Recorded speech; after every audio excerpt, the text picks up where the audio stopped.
Hai teman-teman semua, selamat datang kembali di channel saya Novita Lima di Belgia. By the way, teman-teman, apa kabar? Saya harap kalian semua baik-baik saja, sehat-sehat dan happy. That's very important, happy ya. Oke teman-teman, sudah lama saya tidak buat update, saya tidak update di YouTube channel saya tidak posting ya. Pokoknya teman-teman ada beberapa macam alasan. Tapi itu oke, teman-teman, jadi kali ini saya muncul dengan satu ide yang ada di kepala saya, yaitu saya pengen berbagi pengalaman, cerita ya gitu, pengen berbagi cerita. eh, karena beberapa hari yang lalu tuh saya mengirim pesan kepada teman saya, teman-teman ini orang yang dekat sama saya, orang yang udah saya kenal gitu ya. Jadi bukan hanya sekedar orang kita teman aja gitu, terus tanya gitu ya teman-teman. Jadi karena menurut saya pertanyaan ini tuh agak agak-agak apa ya, privat gitu ya. Jadi pertanyaan gini tuh, kapan nikah gitu ya. Tapi buat ini kan pertanyaan lazim gitu yang sering banget tanyakan sama orang-orang di Indonesia ya, di negara kita ya teman-teman. Dan ini pertanyaan ini juga pernah ditanyakan juga kepada saya beberapa tahun yang lalu. Dan sekarang teman-teman, bukan pertanyaan itu lagi yang ditanyakan kepada saya, tetapi pertanyaan berikutnya artinya, kapan punya anak? Itu lucu banget ya, karena maksudnya gini loh, itu di keluarga saja, keluarga pihak suami, bahkan pihak orang tua saya, itu tuh tidak pernah juga ditanyakan gitu ya, karena itu benar-benar privat gitu teman-teman ya. Tapi it's okay. Jadi kali ini saya mau berbagi cerita dari cerita-cerita saya ya teman-teman ya. Nah, sebelum saya berbagi cerita saya ini, saya mau satu pertanyaan gitu teman-teman ya. Teman-teman jawab aja di dalam hati gitu ya, atau komen di bawah ya. Jadi pertanyaannya gini, kira-kira kalau teman-teman memilih lebih baik dicintai, mencintai, atau sama-sama saling mencintai. Ya, jadi kalau dari aku tuh milihnya lebih baik dicintai gitu ya. Ya, jadi kayak orang putus harapan gitu, tapi enggak ya. Jadi nanti aku kasih tahu alasannya di akhir video ini. Jadi teman-teman nonton sampai habis ya. Oke, jadi sekarang kita langsung ke topiknya ya teman-temannya. Saya mau berbagi cerita saya. Nah, jadi saya tuh orangnya senang buat planning ya, buat planning, eh, berencana, gitu-gitu tuh saya orangnya senang banget ya. Buat bisnis plan atau rencana-rencana ke depan gitu ya. Lucunya itu waktu saya SMA itu saya buat planning pertama, saya akan lulus sekolah, saya akan kuliah, saya akan lulus kuliah, harus wisuda, harus kerja, dan menikah umur 25 tahun saya harus menikah. Dan umur 28 tahun kira-kira ya, saya akan punya anak seperti itu ya. Tapi siapa sangka itu adalah apa namanya? eh that's my plan, tapi itu bukan planningnya Tuhan ya. Jadi dikasih ya, saya lulus saya lulus ya kuliah, saya kerja ya, saya punya ya, impian untuk merasakan bagaimana menjadi seorang manajer tercapai. Tapi waktu saya umur 25 tahun di hari itu, saya jomblo teman-temannya. Dan lucunya, waktu saya buat planning itu, balik waktu saya SMA kelas 3 itu juga, saya belum pernah berpacaran. Gitu teman-teman ya. Nah, singkat cerita, waktu itu teman-teman, tentunya waktu awal masuk kuliah, semester 2 itu saya punya pacar pertama, terus setelah 2 tahun lebih gitu putus ya, tentu ada banyak pertimbangan, ada banyak yang perlu diperbaiki, ada banyak hal gitu ya, teman-teman. Jadi, dari itu saya juga belajar ya. Terus setelah itu kita sudah kerja, sempat balik juga tapi putus juga. Dan artinya saya bilang berarti eh, that wasn't for me, itu bukan untuk saya gitu kan. Jadi setelah itu saya juga punya relasi yang berikutnya. Dari segi pekerjaan oke, dari segi em, pribadi, kepribadian juga oke gitu. Pokoknya hal-hal yang perlu saya apa namanya, yang saya impikan itu oke, tapi ada beberapa hal juga yang tidak oke gitu kan. Jadi itu oke, jadi aku harus cut sampai di sini, nggak boleh lanjut gitu ya. Nah, teman-teman, jadi dalam relasi itu kan kita atau dalam hidup atau dalam setiap orang itu kan punya standar, punya keinginannya atau ya keinginan lah tuh standar untuk mencari seorang pasangan gitu-gitu kan berbeda-beda ya. Teman-teman, saya mau kasih tahu satu hal yang menurut saya penting banget sebagai perempuan itu kita nggak boleh mengemis cinta ya teman-teman. Jangan mengemis cinta. Menurut menurut aku misalnya jangan kita kayak kayak diputusin, diselingkuhin, mau aja diselingkuhin, mau aja balik lagi, mau aja. Aduh, kalau aku gitu-gitu ya teman-teman, itu satu kali diselingkuhin aja goodbye gitu kan. Aku nggak tahu itu seprinsip aku teman-teman. Jadi aku terlalu keras sama sama diri aku ya. Kadang-kadang aku mikir ya teman-teman.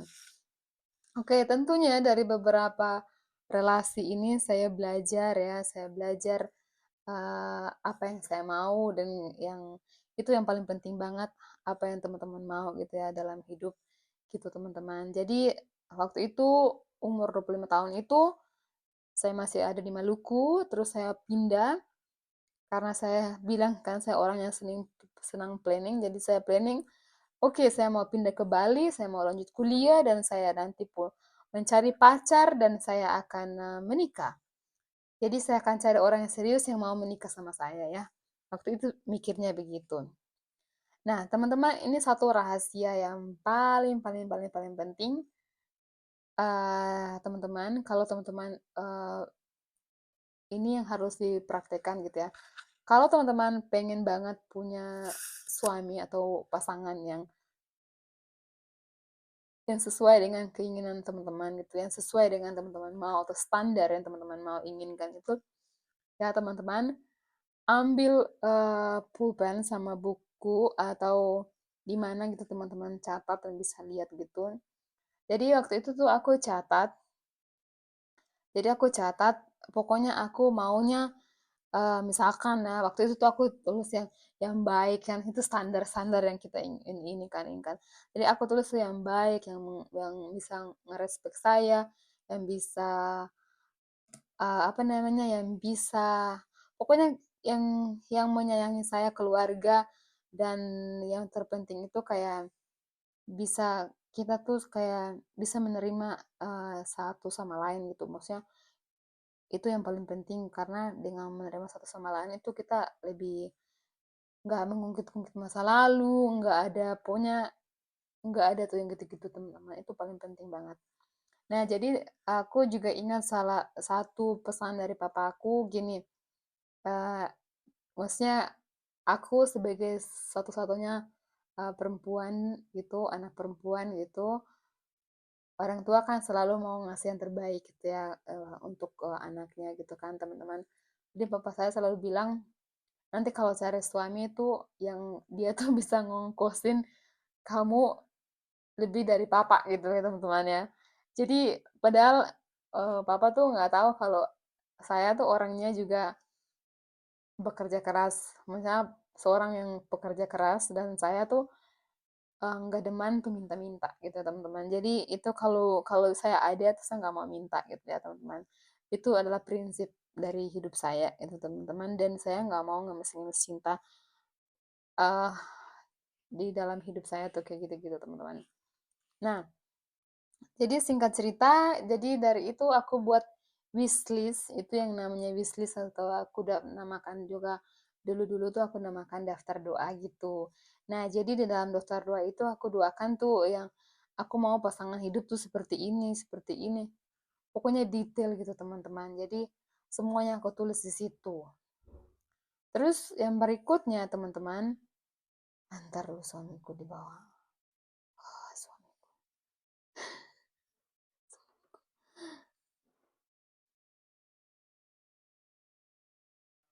Oh, sayang. Ja, ik ben hier in mijn slaapkamer. Alles oké?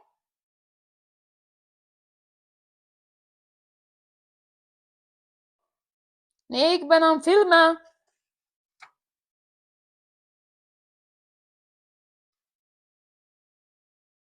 Nah, jadi singkat cerita, dari itu teman-teman, setelah kalian buat wishlist itu, kalian sudah jabarkan semua seperti apa yang kalian mau ya, yang positif aja, yang negatif nggak usah ditulis ya teman-teman. Jadi tulis yang positif aja. Terus itu teman-teman harus buat apa namanya? Bukan buat, harus harus perhatikan tanda ya, karena kadang-kadang tuh Tuhan uh, mengirim pasangan kita tuh lewat ada tanda-tandanya gitu maksudnya. Jadi kita harus kan ada pepatah itu bilang kita harus menjemput rezeki gitu kan.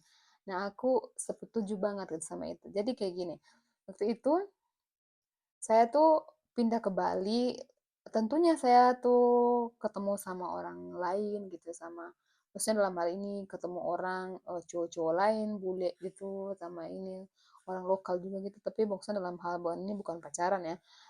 Ketemu gitu, terus ada yang juga sempat-sempat naksir-naksir gitu kan. Itu cuman aku nggak terlalu ini ya, terlalu apa namanya, terlalu tanggapi karena aku bukan cari orang yang cari pasangan yang mau having fun gitu kan. Aku mau nyari yang serius gitu kan. Nah, tujuanku kayak gitu. Nah, jadi waktu itu singkat cerita, aku pernah ketemu suamiku sebelumnya beberapa bulan yang lalu itu gitu kan. Jadi aku ketemu dia tuh April dan dia tuh chatting chatting apa namanya? Chatting saya tuh setelah bulan Juni kalau nggak salah gitu ya. Jadi teman-teman awalnya tuh cuma mengenai pekerjaan dan saya sama sekali tuh tidak tertarik sama dia teman-teman. Tapi karena dia sering chatting kayak gini, dia sering chatting saya, chattingnya bukan yang spesial gitu ya. Chatting misalkan, hey apa kabar, kamu ngapain besok, weekendnya ngapain, ada planning what you do, and bla bla bla, kayak basi-basi gitu. Tapi itu berkelanjutan kayak udah mau 3 bulan gitu ya. Jadi dari bulan Juni sampai Agustus gitu ya. Agustus sampai mau September gitu kira-kira. Nah, jadi saya tuh pikir ya, ini orang yang kalau dia nggak suka sama saya atau nggak tertarik sama saya, ngapain dia buang-buang waktu chatting-chatting saya terus kan. Terus gitu. Jadi karena dia sering banget chatting saya setiap hari, teman-teman. Jadi kadang-kadang tuh di mana-mana hari saya lagi sepi gitu, saya merindukan chattingnya dia gitu teman-temannya. Nah, jadi singkat cerita, saya apa namanya? Satu hari tuh saya bilang begini sama dia, dia di chatting, kamu kamu ini ya, kamu tertarik ke sama saya, kamu pengen kenal saya lebih dekat gitu. Mendingan kamu datang aja ke Bali gitu. Waktu itu saya kan di Bali, kamu datang ke Bali supaya kita bisa bisa dating, bisa apa namanya kenal satu sama lain gitu ya. Jadi dalam hal ini teman-teman, apalagi kalian mau dating sama bule, kalian harus berani yang ngambil inisiatif karena kadang-kadang bule-bule juga tuh mereka apa namanya malu mah bukan malu, cuma mereka tuh kadang karena tipikal orang orang barat gitu, cewek-cewek mereka juga berani-berani gitu ya kalau di istilahnya kan gitu-gitu. Ya, jadi saya mengambil inisiatif, saya bilang ya udah datang ke Bali, kita ketemu, kita dating, kita buat program kayak kita ngapain, kunjungin apa aja, apa yang perlu kayak dia kan suamiku kan dia suka ke apa namanya lihat ke taman-taman burung, taman-taman binatang gitu, terus ke apa namanya alam-alam gitu. Nah, jadi kita tuh buat planning kita mau ngapain aja, gimana gitu kan ya. Nah, jadi selama kita nanti program liburan ini kita di situ tuh saya melihat dia tentunya menilai gitu ya, menilai gimana dia bersikap sama saya, bersikap sama orang-orang yang di sekitar, orang-orang di hotel, orang housekeeping, orang apa aja, orang guide atau gimana gitu. Itu semua perlu dinilai teman-teman, karena itu penilaian itu penting. Dan tentunya di dalam waktu-waktu itu kan dia juga kan berkomunikasi sama orang tuanya, gimana kalau gitu kan dibahasnya kita atau gimana gitu. Jadi waktu itu suamiku dia kan udah kasih tahu sama mamanya bahwasan dia mau ke Indo ketemu aku, mau dating gitu. Jadi aku tuh dibawain kado dari orang tuanya gitu-gitu teman-teman. Jadi artinya itu kan satu tanda bahwa mereka tuh ada kayak exciting atau mereka tuh pengen banget kenal aku kan. Itu tandanya aku positive thinking waktu itu kan. Nah, jadi singkat cerita semua berjalan dengan bagus. Jadi waktu itu 14 hari datingnya. Dating 14 hari, jadi everything was okay, everything is okay. Jadi saat udah itu uh, kita putuskan. Kayak sekarang kan waktu itu saya masih masih mau lanjut kuliah, jadi kuliah belum selesai. Jadi saya bilang sekarang saya mau fokus kuliah, kamu nanti kembali kalau di saat saya mau wisuda. Ini 8 bulan kemudian teman-teman. Nah teman-teman, jadi itu dari cerita saya ini maksudnya saya mau teman-teman juga kayak apa ya, lebih kritis gitu berpikir gitu ya. Berpikir bahwa nyari pasangan juga harus kayak gitu teman-teman ya. Kadang-kadang kita harus harus ngambil inisiatif gitu teman-teman. Nah, jadi dari itu ya udah berlanjut, aku ketemu orang tuanya, aku ke Belgia ketemu orang tuanya, dia juga ke Indo ketemu orang tua aku, dan singkat cerita ya udah kita ngurus semuanya dan kita menikah kayak gitu kan teman-temannya. Nah, jadi sekarang saya mau bahas tentang pertanyaan jawaban saya yang saya memilih lebih baik dicintai. Karena kenapa teman-teman ya? Satu hal yang saya yakini atau saya apa namanya lihat ya teman-teman, sebagai perempuan itu tuh kita mencintai atau kita menghadapi sesuatu tuh dengan perasaannya. Walaupun sekeras-keras apapun ya, kita perempuan tuh menghadapi sesuatu atau mencintai mencintai itu dengan perasaan ya. Jadi tuh gini, jadi kalau misalkan contohnya saya, awalnya tuh saya memang tidak benar-benar tidak tertarik sama suami saya. Tidak, mungkin karena saya tidak kenal dia ya, mungkin karena tidak terlalu excited tuh waktu pertama kali lihat dia ya. Karena mungkin saya juga sibuk kerja dan mungkin pokoknya ada banyak alasan gitu, banyak mungkinnya. Tetapi di saat waktu-waktu dia sering-sering waktu saya sendirian gitu kan, dia selalu selalu chatting, selalu kasih perhatian, selalu ada buat saya gitu, selalu balas chat saya tepat waktu dan seterusnya. Jadi singkat cerita saya pun langsung kayak kayak hati tuh langsung kayak melted gitu loh teman-teman. Jadi kayak, ah ini orang tuh kayak baik banget, ini orang tuh kayak perhatian banget, ini orang tuh kayak gitu-gitu. Pokoknya dia selalu ada untuk aku gitu-gitu kan. Jadi aku berpikir karena kita perempuan tuh menghadapi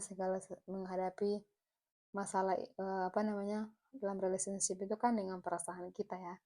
Jadi itu lama-lama perasaan perasaan kita tuh bisa berubah gitu ya, kepada pasangan kita gitu ya. Jadi dari cerita saya tadi kan saya bilang ya awal-awal tuh saya nggak, waktu pertama kali ketemu saya nggak tertarik sama suami saya gitu karena ya saya tidak kenal, saya juga nggak tahu dia seperti apa gitu gitu kan. Tapi lama-lama karena sudah saling ini, awalnya chatting-chatting biasa aja, tapi saya udah seneng gitu, udah nyaman gitu. Terus kemudian kalau kita dicintai sebagai perempuan, kan laki-laki tuh kalau dia mencintai kita teman-teman, dia rela lakukan apapun untuk kita ya. Lakukan apapun untuk kita teman-teman. Jadi saya mau ke teman-teman ingat atau pernah dengar cerita dari Princess Diana gitu kan. Dia tuh cantik banget, pokoknya semua ada gitu kan. dari dia gitu kan. Tapi Prince Charles itu King Charles dia lebih memilih apa namanya eh itu istrinya yang sekarang William gitu kan. Karena apa? Dia tuh lebih nyaman sama Camilla, lebih lebih nyaman gitu kan. Nah, jadi maksudnya kalau dari aku tuh teman-teman pria itu dia tuh lebih senang atau dia lebih pokoknya lebih mau gitu sama wanita yang dia merasa nyaman gitu, yang merasa nyaman, dia bisa menjadi diri sendiri, dia bisa pokoknya kayak lebih relax gitu ya. Itu teman-teman. Jadi itu penting banget kita sebagai perempuan juga jangan apa namanya kalau pria itu atau pasangan kita merasa kayak tertekan, tertekan atau tertindas atau terlalu banyak bla bla bla dari perempuan itu kan ngoceh-ngoceh gitu. Itu juga nggak bagus teman-teman ya. Nah, jadi sorry. Nah, jadi itu teman-teman dari saya cerita ya teman-temannya. Jadi eh, singkat cerita bagaimana saya menghadapi orang yang suka nanya saya kapan menikah, kapan menikah. Yaitu jujur teman-teman, saya orangnya suka ignoring. Jadi suka maksudnya kalau pertanyaan-pertanyaan gitu tuh saya tidak tidak ini tidak terlalu apa namanya mengambil ke hati. Saya selalu kayak kapan menikah, aku bilang kapan aja gitu kalau udah gitu kan gitu-gitu teman-temannya. Jadi terus kalau sekarang saya suka ditanya kapan punya anak gitu kan. Saya bilang saya nggak ada waktu, saya juga belum berpikir ke sana. Jadi kayak lebih ke apa ya? Lebih ke kadang kayak jujur aja kita kayak gitu. Cuman tentunya ada alasan lain yang dan itu mengambil itu kan private private apa namanya kita masing-masing ya. Jadi tentunya apakah saya merasa marah atau tersinggung atau gimana sama pertanyaan itu tentunya kadang-kadang tuh kesel karena kenapa kadang-kadang tuh orang tuh yang kita nggak terlalu kenal gitu orang yang oh nggak terlalu kenal gitu maksudnya tapi kalau oh belum punya anak kalau punya anak gitu gitu kan itu itu saya nggak terlalu setuju gitu gitu ya teman-teman tapi saya satu sisi lain saya mencoba untuk mengerti saya mencoba untuk mengerti bahwa setiap orang kan punya pandangan berbeda-beda gitu ya teman-teman. Jadi itu tergantung dari kita pribadi bagaimana kita menyikapi atau merespon dari jawaban dari mereka kayak gitu ya. Oke teman-teman, jadi sukses untuk kalian yang mencari pasangan. Semoga jangan maksudnya jangan lupa wishlist tadi daftar doa ya teman-teman. Jadi itu didoakan dan semoga teman-teman dapat pasangan yang sesuai dengan teman-teman inginkan. Bye. Sampai ketemu lagi. Dadah.